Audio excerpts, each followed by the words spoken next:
Hi, my name is Rachel and today I'm doing a video talking about books by Native American authors. I'm hoping to recommend you some you will like and pick up for Native American Heritage Month, which is every November. It is Native American Heritage Month in the United States every year, and it's been that way since 1990, so I'm hoping to recommend you some books. Some of these, I tried to get a range. I'll recommend everything from fiction and nonfiction, adult to picture books, and some graphic novels. So everyone can find at least one book to engage with this month. On top of recommending Native books, I do want to say that mention that next month is Christmas, and if you're looking for a non-book gift to give somebody or yourself, but this is not a sponsorship, I'm literally just shouting out something that I buy on my own time. If you want to support a Native owned small business, I highly recommend Big Sky Soap. I think I've talked about them. God, what is up today? What was I saying? I have been buying from Big Sky Soap, Big Sky Soap, and I probably mentioned them in other videos. I bought from them for my mom and sister every year for, I want to say, like 4 years now. Probably 4 years, I think. Yeah, so I highly recommend Big Sky Soap. They're also really just fun to watch on Instagram. I'll link their Instagram down below. How they make soap I really like to watch. And also another small business you can support is, I used to wear this hat all the time when I was in my hat phase, when I was covering my hair, when I chopped it all off. I was wearing this "You Are on Native Land" beanie all the fucking time.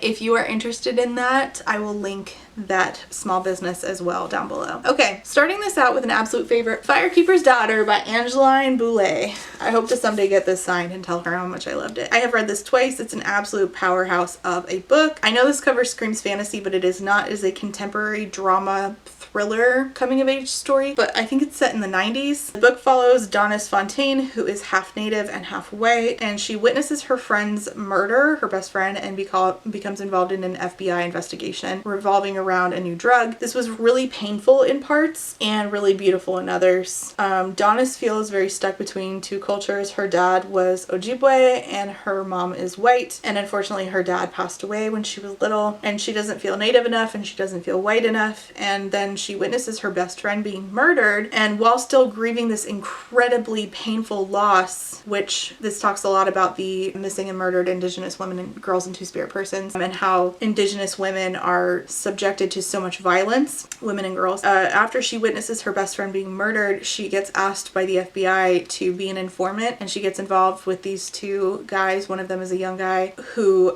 there's a little bit of feelings there. She is helping them investigate this illegal drug issue that is linked to the murder of her best friend. All of this while struggling with her identity and also not being able to play hockey more due to an injury. Hockey is a big thing in this book. I know it doesn't look like a hockey book, but there is a lot of hockey in this. I cannot recommend this enough. It really weaves in the coming of age piece with the thriller aspects so masterfully, and it's also an unforgettable book that talks about being native and missing and murdered women and girls who are native, what being native means for people on a personal level and a cultural level, and the parts where they explain like natives' respect for and the treatment of their elders was really powerful. That being said, major trigger warnings on page for murder, off-page death of a parent, on-page rape, there is suicide, and there is drugs. So also there is not a sequel, but a new book in this same community, a different main character, but on the same reservation, I believe, and that's called Warrior Girl Unearthed by Angeline Boulet, which I have not read yet, but I'm very excited to. I think it's set 10 years after the events of Firekeeper's Daughter, if I'm not mistaken. I might be wrong about that. I have not read it yet. Next one is Braiding Sweetgrass by Robin Wall Kimmerer, and this is a book I would describe as meditative and gentle. This is nonfiction. I highly recommend the audio. Robin is a professor, and while she talks about teaching her students in the book, you very much feel like you become one of them. She explains Potawatomi, I believe is how you say it, which is the indigenous people group that she is part of, their history and their practices and their beliefs, particularly surrounding plants. She explains like the reciprocal relationship that people should live in with the land. There's also a part on motherhood that I thought was really beautiful, and I ended up buying this for my mom because I wanted her to read that part. It made me cry. But this book is not just informative, it's written in a way that's like almost poetic. It's just really beautiful and soothing. She has a very distinctly soothing way of writing and speaking. She does the audiobook that makes this a really particular kind of reading experience that that you will not want to miss. If you've ever tried to dabble in nonfiction and have had trouble, I highly recommend using this as your entryway to nonfiction. Next is The Only Good Indians by Stephen Graham Jones. I do have a video on this. This is horror, and this is the creeps up on you and makes you feel deeply unsettled until it grabs you by the throat. And as you watch gore, and the chunky kind of gore. If you like horror of that variety, very particularly, I cannot recommend this enough. This is definitely my shit. But major trigger warning, if you cannot handle death to animals, including dogs, do not read this. This is a story about a group of friends, a few young men who go hunting when they are younger on their reservation, and they do something on that hunting trip that literally comes back to haunt them and hunt them down one by one. And it's also having conversations about settler colonialism and the violence that comes with that, as well as generational trauma. It's also in certain ways a little bit funny. Like all of a sudden you're like, oh, that was actually funny. It's a weird time to be laughing, but I am. It's a really good book. Next is one that I talked about not too long ago, The Merry Thieves. What? The Merry Thieves. The Merry Thieves! Robin.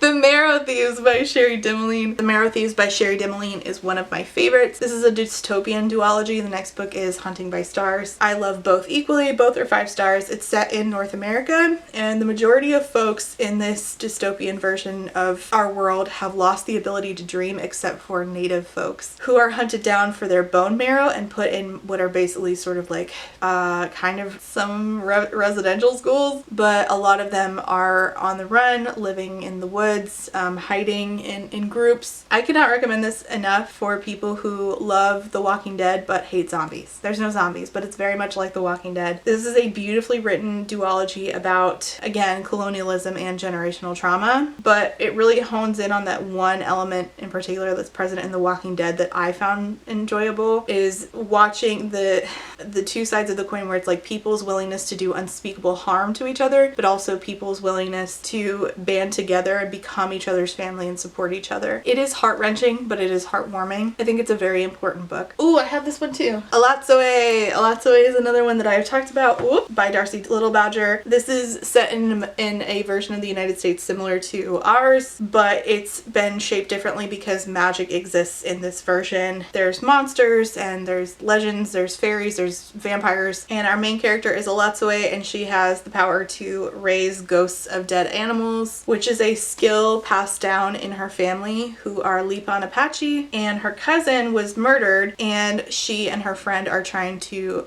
and not just her friend, I shouldn't say that, because I think that what's so great about this book is how family oriented it is. So she and her family and her friend who she has a very platonic relationship with, which is so sweet, they are trying to solve the murder, like what, and find out what happened to her cousin. This has animal companions, stories within stories, it's whimsy, it's got Ace rep because our main character is Ace and her family's like, yep, we know, and that's cool, great, and it has that strong platonic friendship. So I highly recommend this one. I think if you love whimsy, I think you'll like this one. It's almost a little bit cozy in a way, not exactly, but in a way, and that cover is fucking gorgeous. All right, the next one, There by Tommy Orange, is a very popular one. It's very smartly written because it is a series of interwoven POVs that all interconnect somehow. It follows 12 characters from Native communities that are all traveling to a big powwow in Oakland, and they're all connected to each other even though they might not realize it. So there's Jackie Redfeather, who is newly sober, trying to get back to her family who she left behind. There's a kid named Orville who is going to the big Oakland powwow to do perform traditional dance for the first time. And the synopsis puts it better than I could. It says, together this chorus of voices tells of the plight of the urban Native American, grappling with a complex and painful history, with an inheritance of beauty and spirituality, with communion and sacrifice and heroism. So it just really seamlessly like weaves all of these stories together to talk about those themes. It's really, really a brilliantly done book. I think there's a sequel coming out soon, and there is a read-along going on this month for this book, and I will leave that information down below. Future Home of the Living God by Louise Erdrich. Do I have this one? I'm pretty sure I do, right? I have other ones by Sherry Dimeline and Louise Erdrich, but I haven't read those ones yet. Future Home of the Living God by Louise Erdrich is another dystopian, but this one is like The Handmaid's Tale, sort of, and I recommend reading this instead of The Handmaid's Tale. But trigger warning for adoption, childbirth, stillbirth, torture, forced impregnation through medical means, depression as a result of pregnancy, discussion of suicide, false imprisonment is that it? Kidnapping and false imprisonment? Basically being held against your will. So the main character is 26-year-old Cedar, and she was adopted by a pair of like hippies from Minnesota. She is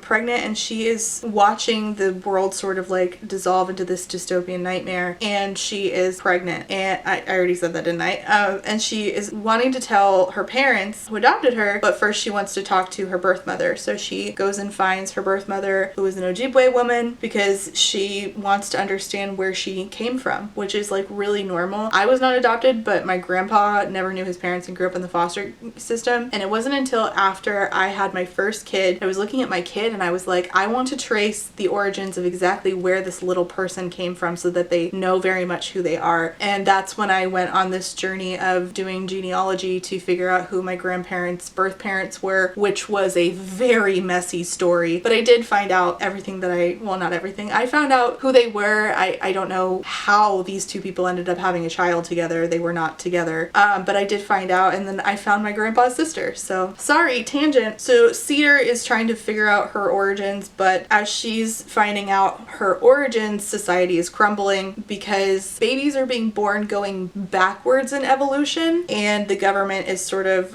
trying to control reproduction. This is not a hopeful book, but I think it's an important book. It's very hard to read, it's very painful, and I highly recommend it. Another one by Louise Erdrich that I recommend is Shadow Tag. This is sort of like a thriller about a marriage that is falling apart. There's no like sort of like science fiction element in this one, like there sort of is in Future Home of the Living God. The main characters are Irene and Gil. They are both native. They come from different tribal backgrounds, and Gil is abusive and their family is just deteriorating, and it's just sort of like, I think that it was written out of Louise Erdrich's own experiences, and I think that that will be really helpful for anybody who was ever in a abusive relationship to help like articulate like what exactly is happening when you're in that dynamic. The next one, let's get off that note and go to something a little happier. We Are Water Protectors by Carolyn Lindstrom, and the illustrations are done by Michaela Goad, both of whom are native, and this is a children's picture book that I love. I don't have a physical copy, but I do have it on Kindle. There's also an audio version, and there's a read aloud version on YouTube that shows the pages, and there's an animated adaptation of it with the illustrations just being turned into animation that came out in June 2021. And this book tells the story of an Ojibwe little girl who fights against the oil company, or an oil pipeline, in order to protect the water of her community and the land. And it's really beautifully illustrated, just absolutely gorgeous. And the pipeline is depicted like a snake, which I thought was just really smart. And it's also helpful for kids to understand. Lindstrom is Ojibwe descent. Lindstrom is an Ojibwe woman, and she decided to write the book after what was happening with the Dakota Standing Rock pipeline protests at the Standing Rock Reservation in 2016. She couldn't join the protests because she was held up doing stuff with her family, and so she decided to write this as a form of protest to raise awareness. And I think it's a fantastic book, and I highly recommend it if you have kids, or if you just want to check out the illustrations. I can leave the read aloud version down below. Oh, I have this one. Black Sun by Rebecca Roanhorse. This is an adult high fantasy book. We follow multiple POVs. The winter solstice is coming, which is it really a fantasy book if the winter solstice isn't coming? And we're partially in the city of Tova, and there's about to be a solar eclipse on the winter solstice, and the world is about to be thrown into unbalance. So everybody's headed for Tova. It's a bunch of POVs, like a ship captained by my main bitch Giala, she's called a teak, but it's kind of like a siren. She's kind of like a siren. And she is carrying as a passenger Serapio, who has a wild backstory. He's a blind guy who is just a young guy who definitely isn't up to anything. And there's another POV that I don't really like. But anyway, all the POVs converge in the city of Tova on the day of the solar eclipse for the winter solstice, and nothing bad happens. Definitely not. Everything's fine. this is just, it's just really fucking good. And I recommend it if you like high fantasy. I heard that the sequel didn't really hit the same, but that book is a delight. All right, let's do some graphic novels. First one, Surviving the City by Tasha Spillett and Natasha Donovan. This is a YA graphic novel about two teens who are very close. One of them, Des, her grandmother gets sick and Des is told you can't stay with your grandma anymore, and she's about to be sent to a group home and she disappears. And her friend Mikwon, they did their berry fast together, they're very close, is heartbroken when Des disappears because Mikwon's mother also disappeared without a trace. And this is exploring womanhood, but also the missing murdered Indigenous women and girls issue, as well as colonialism and just grief of a loved one disappearing. And there is a second one and maybe a third now. Another one is Borders by Thomas King, illustrated by Natasha Donovan. Natasha Donovan did both of these two graphic novels that I just now talked about. Her illustrations are phenomenal. They really stay with you. This was a short story originally by Thomas King, and then it was adapted to a graphic novel, and this details the experiences of a young Indigenous boy and his mother who are stuck at the border between the US and Canada, and they say, are you Canadian at the border? And they're like, we're Blackfoot, and they get sent back to the United States, and then the United States asks them, are you United States citizen? And they said, well, we're Blackfoot, and then they get stuck in limbo there. They're Blackfoot. So what do you want from them? It made me cry, but anything with like a little kid, particularly if it's a boy because I'm a boy mom. Ah, my chest. Okay, next one is This Place 150 Years Retold. This is with a bunch of authors. This is an anthology, a graphic novel anthology with 10 different stories by 11 different Indigenous authors. There's a mixture in here with everything from like magical realism, Indigenous kids being taken from their homes and placed in abusive foster homes, serial killings, psychic battles, time travel. It's a whole range. It's a whole range. Unfortunately, made me bawl my eyes out with the kids in the foster home, but it's really good and you should read it. I really do love that there was a range in there. I want to say the last one or the second to last one is the time travel one, and I think that one was my favorite. Also want to throw in here a book written by an Indigenous author who is just talking about fashion and how that's related to culture. It's called The Power of Style, I believe. I am literally remembering this on the fly, I'm sorry. I have talked about it in a different video. The Power of Style, How Fashion and Beauty Are Being Used to Reclaim Culture by Christian Allaire. It's really, really good. It's like a coffee table book. It's not a graphic novel. It's a book that has pictures, and it's sort of like almost like a magazine article in book format. It's really beautifully done, and I don't really understand a lot about like high fashion, like Paris Fashion Week. I watch that and I'm like, I watch like TikToks about it and I'm like, I have no fucking clue what's going on. But what I do love is hearing about how different cultures express themselves through style and the importance of it and its links to their history and their culture and their belief. So if you are interested in that, Christian Allaire is an Indigenous person who is very into fashion and talks about fashion in his culture as well as other cultures. So highly recommend. And the last one that I'm going to mention, I have not read yet, but I did get reached out to by the author's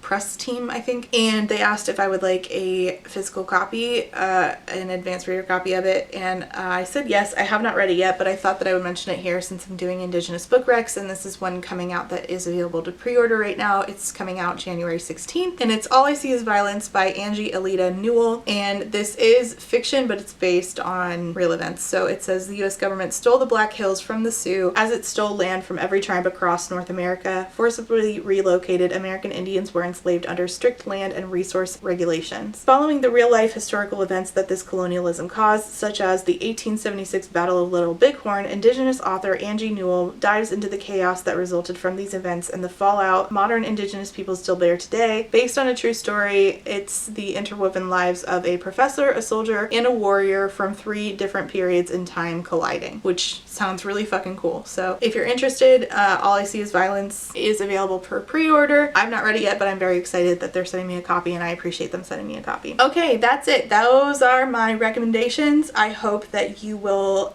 check out at least one of these. Again, some of these are very short. A lot of those graphic novels I mentioned are on Hoopla, if not all of them. Let me know your favorite book by an Indigenous author down below. I will also link to one of my favorite creators and also a friend of mine, Michelle or Thor from Thor Wants Another Letter. Her channel is down below. I'll also link Kim from Native Lady Book Warrior, but she hasn't been posting in a long time, but damn, I love her content and I miss you very much, Kim. Okay, leave your thoughts and comments and related stuff down below, and thank you so much for watching, and I'll see you next time. Bye! And before I go, I have to say thank you for being a friend to my Therapy Bills patrons, and those are Alexander, Ali Magpie, Amba Hextress, Cami, Chris, Claire, Des Roberts, DJ Rocktopus, Ellie, Emperor's New Blues, Aaron, Eric, Harley, Jack and Jill, Ian, John.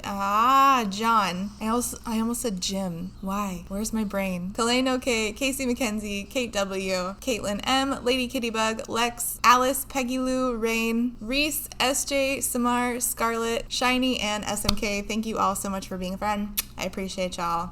Okay. Bye. And before I go, I have to say thank you for being a friend to my Potato Starch Marxist patrons, and those are AM Angel, Amanda, Andy, Angelica, Anita, Artie the Ninth, Ashley, Ava, BB, Beck, Blythe, Bookish Brain Rot, Brando Sandoz, Marxist Alter Ego. Oh my god, I can't believe you did that.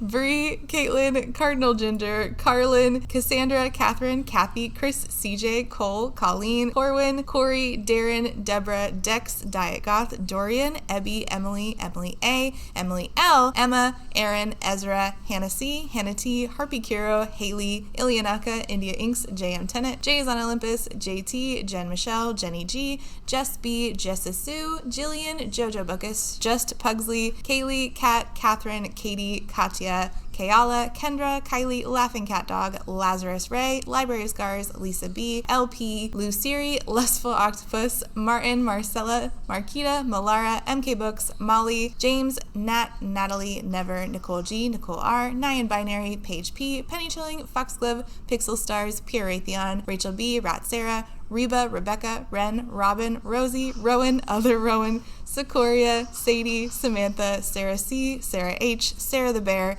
Shamed, Shannon, Sheena K, Sean, Talia, 3 Old Dogs, Tina H, Toast, Trash Can Teddy, Tito Phoenix, Wildcat, and Writer A. Thank you all so much for being a friend.